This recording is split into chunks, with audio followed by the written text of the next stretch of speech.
Hello everyone. Surely all of you who have gone through high school have suffered this from the derivatives.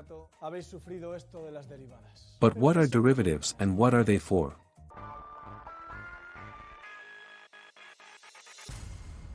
Derivatives have to do with functions.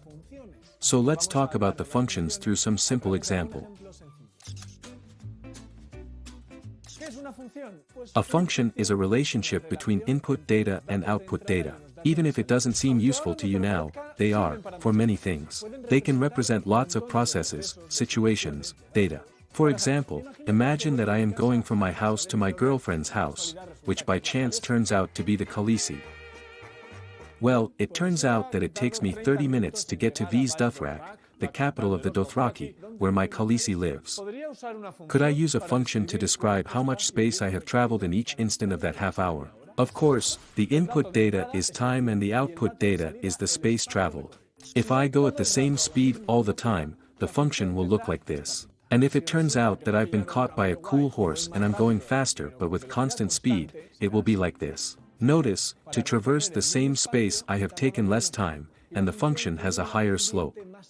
That is, the more speed, the more inclined, and at less speed the less inclined. But what if I've been changing speeds? What will the graph look like? Imagine that there are hills, slopes, that I was distracted looking at the mobile. Then things can look like this. We would have a graph with slope variations. Okay, well, the derivative is what's going to help us measure at each point how fast I was going. Imagine that I want to know exactly what speed I was carrying at the 15th minute. I can measure the space I have traveled between the 0 minute and the 30 minute and then make the average, although it is a very shabby approximation.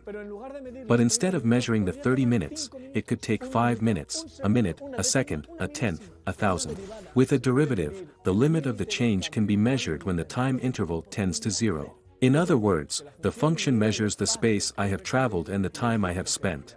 And what the derivative is measuring is the velocity at each point. The thing is that when the function has a formula, you can, by a mathematical operation with that formula, obtain the derivative. There are simpler formulas, which are those studied in high school, although those who study them think that there is nothing more difficult in the world, and there are others more complicated. So if you are going to be an engineer, mathematician, physicist or economist, you are going to use derivatives and you better understand them or else all the fury of Khaleesi will fall on your heads. Until the next video.